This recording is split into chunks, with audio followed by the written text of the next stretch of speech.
Assalamualaikum warahmatullahi wabarakatuh. Kembali lagi di Pak Yan Channel, salam Rahayu Budaya. Kali ini Pak Yan akan mengisahkan perjalanan Kanjeng Gusti Pangeran Raja Muda Aryo Mangkunegoro I, alias Pangeran Sambernyowo, alias Raden Mas Said dalam perjalanannya memimpin perlawanan dan pemberontakannya melawan VOC. Nah, tidak perlu berlama-lama lagi, langsung saja kita ikuti kisahnya.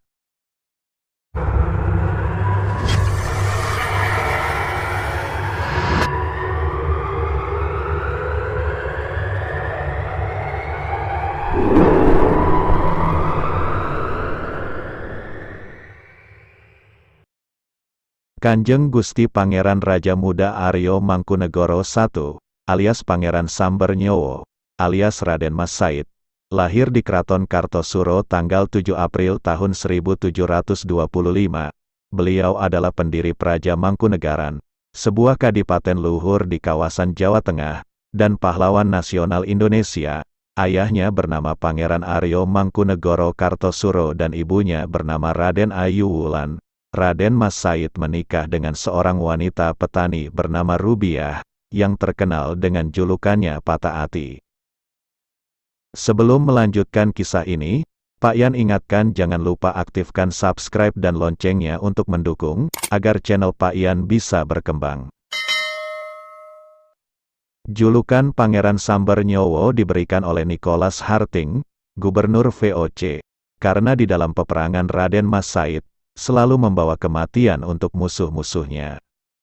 Jiwa pemberontak Raden Mas Said atau Pangeran Sambernyowo muncul ketika dipicu penderitaannya sejak kecil. Ketika masih anak-anak, Pangeran Sambernyowo harus berpisah dengan ayahnya, Pangeran Aryo Mangkunegoro, yang dibuang ke Afrika Selatan. Ayah dari Raden Mas Said dibuang lantaran dengan terang-terangan bersikap menentang terhadap pemerintah Hindia Belanda. Aryo Mangkunegoro Kartosuro dianggap melawan Raja Pakubuwono II, maka beliau diasingkan ke Afrika Selatan. Diasingkannya beliau berakibat keluarga yang ditinggalkan, yaitu Raden Mas Said dan adik-adiknya hidup terlunta-lunta, dan selama kecil mereka dirawat oleh abdi dalem, karena saat itu ibunda dari Raden Mas Said, Raden Ayu Wulan, sudah terlebih dahulu meninggal dunia. Raden Mas Said hidup bersama dua adiknya yang masih kecil-kecil. Dua adik dari Raden Mas Said adalah Raden Mas Sabar dan Raden Mas Ambio. Penderitaan Raden Mas Said dan adik-adiknya berlanjut ketika beranjak usia remaja. Diceritakan saat itu Raden Mas Said meminta pekerjaan atau kesempatan guna mengabdi ke kerajaan kepada Pati Pringgoloyo. Pati Pringgoloyo merupakan salah satu orang kepercayaan Pakubuwono II yang memegang jabatan sebagai Perdana Menteri. Namun permintaan Raden Mas Said tidak digubris sama sekali oleh Pati Pringgoloyo. Padahal saat itu Raden Mas Said hanya ingin mengabdikan diri ke Mataram, raketang dadi opo apapun pekerjaannya. Tapi oleh Pati Pringgoloyo tidak dijawabnya, dan Raden Mas Said malah dikasih uang, seolah-olah Raden Mas Said seorang pengemis. Merasa direndahkan martabatnya, Raden Mas Said pun menolak uang pemberian dari Pati Pringgoloyo. Uang itu lantas diselipkan di sebatang pohon. Sejak itu muncul dendam Raden Mas Said untuk melawan sistem kerajaan yang semena-mena itu. Perjuangan Raden Mas Said dimulai bersamaan dengan pemberontakan Laskar Tionghoa di Kartosuro, pada tanggal 30 Juni tahun 1742, yang dipimpin oleh Raden Mas Garendi atau Sunan Kuning, dan mengakibatkan tembok benteng Kraton Kartosuro yang setinggi 4 meter menjadi roboh. Pakubuwono II, Raja Mataram ketika itu melarikan diri ke Ponorogo. Saat itu Raden Mas Said masih berumur 19 tahun. Dia bergabung bersama-sama untuk menuntut keadilan dan kebenaran atas harkat dan martabat orang-orang Tionghoa dan rakyat Mataram, yang ketika itu tertindas oleh Kompeni Belanda dan rajanya sendiri Pakubuwono II. Geger pecinan ini berawal dari pemberontakan orang-orang Cina terhadap VOC di Batavia. Selanjutnya mereka menggempur Kartosuro, yang dianggap sebagai kerajaan boneka dari Belanda. Sejak pasukan Cina mengepung Kartosuro pada awal 1741, para bangsawan mulai meninggalkan Kraton Kartosuro. Raden Mas Said membangun pertahanan di Randulawang, sebelah utara Surakarta, dia bergabung dengan Laskar Sunan Kuning melawan VOC. Raden Mas Said diangkat sebagai panglima perang dan bergelar Pangeran Perang Wedono Pamot Besur. Adapun Pangeran Mangkubumi justru lari ke Semarang, menemui penguasa Belanda dan memohon dirinya untuk dijadikan raja. VOC menolak permintaan itu. Dia kemudian bergabung dengan Puger di Sukowati. Berkat bantuan Belanda, pasukan Cina diusir dari istana Kartosuro. 6 bulan kemudian, Pakubuwono II kembali ke Kartosuro mendapatkan istananya rusak. Dia memindahkan istana Mataram ke Solo atau Surakarta. Kebijakan raja memohon bantuan asing itu ternyata wajib dibayar mahal. Kawasan pantai utara mulai Rembang, Jawa Tengah, hingga Pasuruan, Surabaya dan Madura di Jawa Timur wajib diserahkan untuk VOC. Setiap pengangkatan pejabat tinggi keraton wajib mendapat persetujuan dari VOC. Letak raja tidak lebih dari peminjam kekuasaan Belanda, Pangeran Mangkubumi. Akibatnya kembali ke keraton. Pangeran Mangkubumi lalu bergabung dengan Mangkunegoro, yang bergerilya melawan Belanda di pedalaman Yogyakarta. Mangkunegoro dalam usia 22 tahun, dinikahkan untuk kedua kalinya dengan Raden Ayu Inten, putri Mangkubumi. Sejak waktu itulah Raden Mas Said memakai gelar Pangeran Raja Muda Mangkunegoro Senopati Panoto Baris Lelono Adikareng Noto. Nama Mangkunegoro diambil dari nama ayahnya, Pangeran Aryo Mangkunegoro Kartosuro, yang dibuang Belanda ke Afrika Selatan. Ketika Aryo Mangkunegoro ditangkap karena melawan kekuasaan Amangkurat IV atau Pakubuwono I, yang dilindungi VOC dan dampak fitnah keji dari Patih Danurejo. Mungkin karena itulah, Raden Mas Said berjuang mati-matian melawan Belanda. Melawan Mataram dan Belanda secara bergerilya, Mangkunegoro harus berpindah-pindah tempat. Ketika berada di pedalaman Yogyakarta, dia mendengar kabar bahwa Pakubuwono II wafat. Dia menemui Mangkubumi, dan memohon mertuanya itu bersedia untuk menjadi Raja Mataram. Mangkubumi naik tahta di Mataram, Yogyakarta dengan gelar Kanjeng Susuhunan Pakubuwono Senopati Ngaloka Abdurrahman Sayyidin Panotogomo. Penobatan ini terjadi pada tahun Alif, 1749 Masehi. Mangkunegoro diangkat sebagai Patih Perdana Menteri sekaligus Panglima Perang, dan istrinya Raden Ayu Inten, namanya diganti menjadi Kanjeng Ratu Bandoro. Dalam upacara penobatan itu, Mangkunegoro berdiri di samping Mangkubumi. Dengan suara lantang ia berkata, "Wahai kalian para bupati dan prajurit, sekarang aku sendiri ingin mengangkat ayah Pangeran Mangkubumi dinobatkan menjadi Raja Yogya Mataram. Siapa saja yang menentang, akulah yang akan menghadapinya di medan perang." Meski demikian, pemerintahan Mataram Yogyakarta Tang berpusat di kota gede itu tidak diakui Belanda. Kemudian selama 9 tahun berjuang bersama melawan kekuasaan Mataram dan VOC, Mangkubumi dan Mangkunegoro berselisih paham. Awal konflik bermula dari wafatnya Pakubuwono II. Raja menyerahkan tahta Mataram ke Belanda. Pangeran Raja Muda Anom, putra mahkota Pakubuwono II, dinobatkan sebagai Raja Mataram oleh Belanda, dengan gelar Pakubuwono III, pada tahun 1749. Raden Mas Said berperang sepanjang 16 tahun melawan kekuasaan Mataram dan Belanda. Dia memimpin Laskar Tionghoa melawan Belanda. Kemudian bergabung dengan Pangeran Mangkubumi selama 9 tahun melawan Mataram dan Belanda, tahun 1743 sampai tahun 1752. Perjanjian Giyanti pada tanggal 13 Februari tahun 1755, sebagai hasil rekayasa Belanda berhasil memecah bumi Mataram menjadi dua, Surakarta dan Yogyakarta, merupakan perjanjian yang sangat ditentang oleh Raden Mas Said, karena bersifat memecah belah rakyat Mataram. Selanjutnya, dia berjuang sendirian memimpin pasukan melawan dua kerajaan yakni Pakubuwono III dan Hamengkubuwono I atau Pangeran Mangkubumi. Pamannya sekaligus mertua beliau yang dianggapnya berkhianat dan didukung oleh VOC, serta pasukan kompeni, pada tahun-tahun 1752 sampai tahun 1757. Selama kurun waktu 16 tahun, pasukan Mangkunegoro menerapkan pertempuran sebanyak 250 kali. Dalam membina kesatuan bala tentaranya, Raden Mas Said memiliki motto Tiji Tibeh, yang mempunyai arti, mati siji, mati kabeh, mukti siji, mukti kabeh atau gugur satu, gugur semua, sejahtera satu, sejahtera semua. Dengan moto ini, rasa kebersamaan pasukannya terjaga.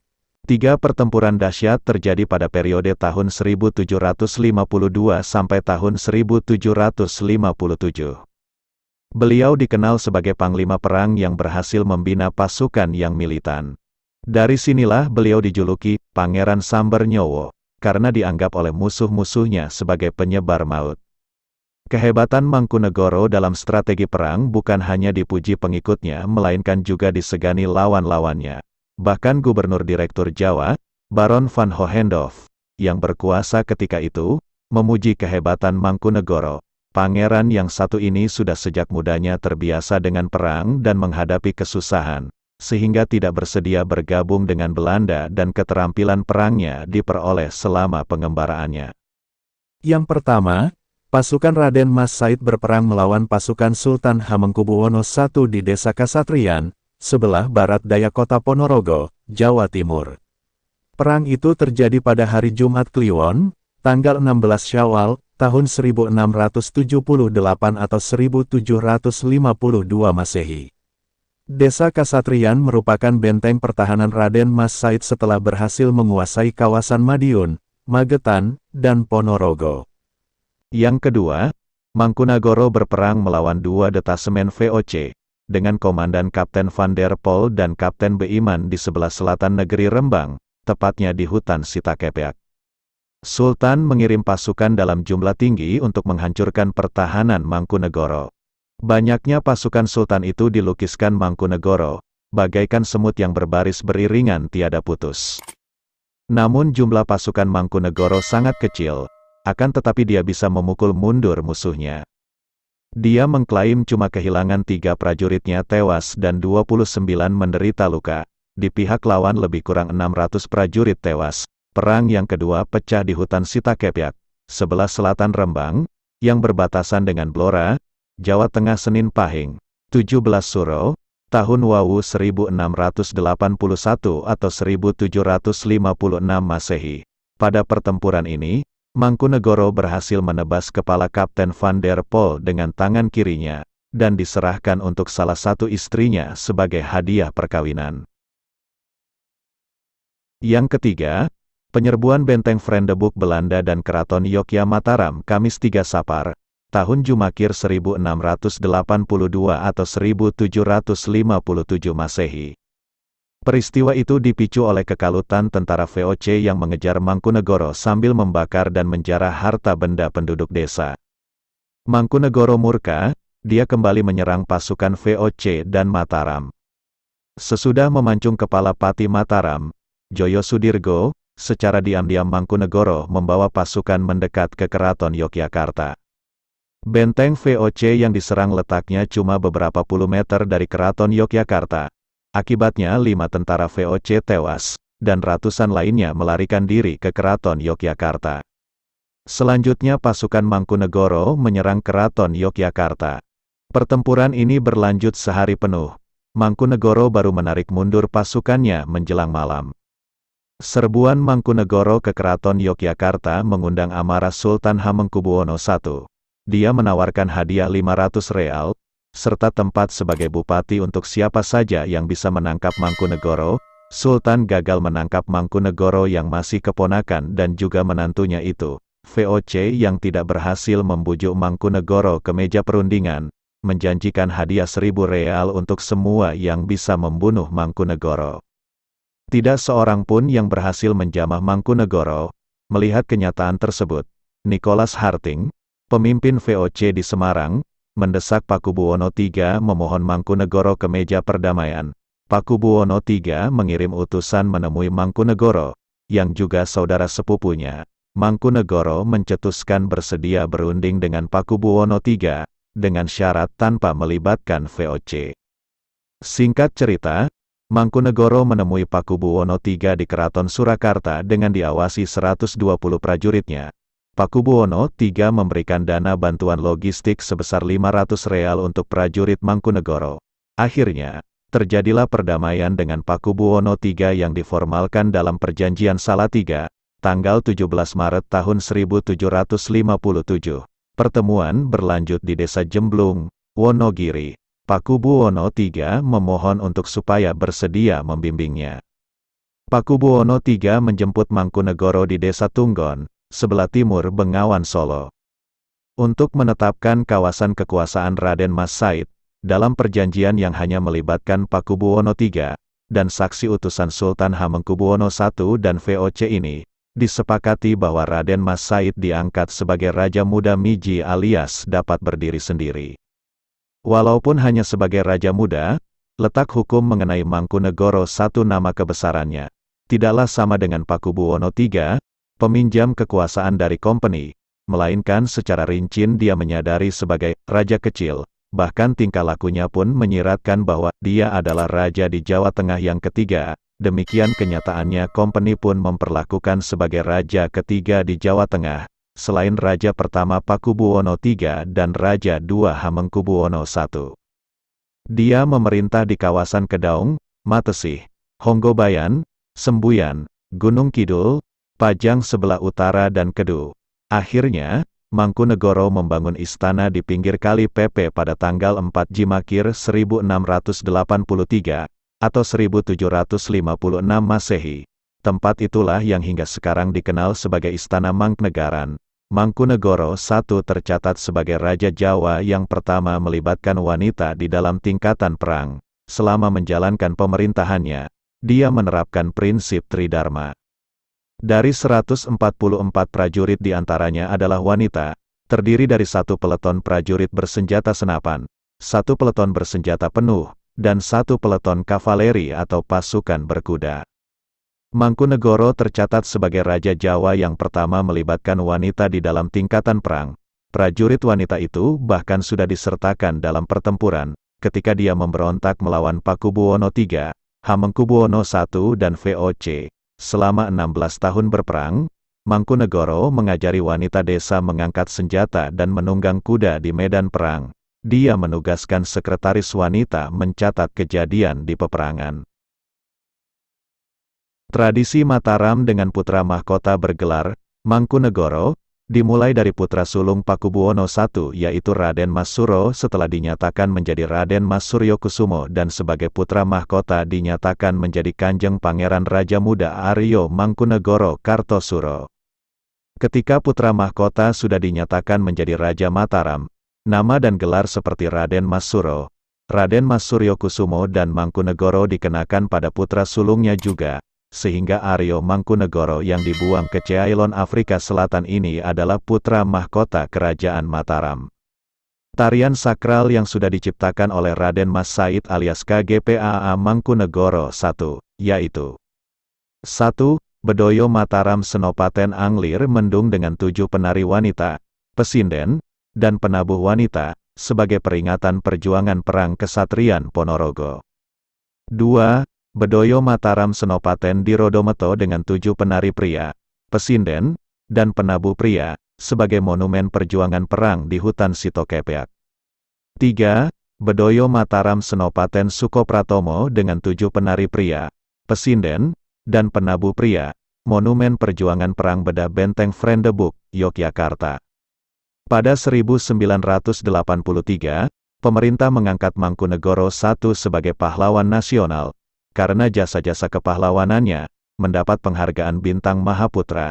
Mangkunegoro I memerintah kawasan Kadaung, Matesih, Honggobayan, Sembuyan, Gunung Kidul, Pajang sebelah utara dan Kedu. Dia bertahta selama 40 tahun, dan di usia 70 tahun beliau wafat di Surakarta pada tanggal 28 Desember tahun 1795. Astana Girilayu dikenal sebagai kompleks permakaman para pengageng pura Mangkunegaran dan putra-putrinya. Astana Girilayu terletak di Desa Girilayu, Kecamatan Matesih, Kabupaten Karanganyar, Jawa Tengah, berjarak sekitar 35 km dari kota Solo. Lokasi kompleks permakaman ini berada di puncak bukit, dengan ketinggian sekitar 750 mdpl. Di perbukitan tersebut, terdapat 3 lokasi makam milik Trah Mangkunegaran, yakni Astana Giribangun, Astana Mangadek dan Astana Girilayu. Astana Giribangun merupakan makam keluarga Presiden kedua Republik Indonesia Soeharto, sementara Astana Mangadek merupakan makam Mangkunegoro I, II, III beserta putra-putrinya. Jika Astana Giribangun dan Mangadek letaknya berdekatan, Astana Girilayu berjarak kurang lebih 3 km dari kedua kompleks permakaman tersebut. Lokasinya Astana Girilayu berada tepat di puncak Bukit Girilayu. Astana Girilayu ini dibangun kisaran tahun 1800 sewaktu Mangkunegoro IV jumeneng atau berkuasa. Karena di Mangadek sudah penuh, di Girilayu itu yang dimakamkan di sana Mangkunegoro IV, V, VII, VIII dan IX. Seperti Astana Mangadek, Astana Girilayu juga hanya diperuntukkan bagi pengageng pura Mangkunegaran dan putra-putrinya. Para pengageng dimakamkan di lokasi permakaman paling atas, kalau cucu-cucunya tidak dimakamkan di sana. Demikian sekilas cerita tentang perjalanan Kanjeng Gusti Pangeran Raja Muda Aryo Mangkunegoro I, alias Pangeran Samber Nyowo, alias Raden Mas Said dalam perjalanannya memimpin perlawanan dan pemberontakannya melawan VOC. Wassalamualaikum warahmatullahi wabarakatuh.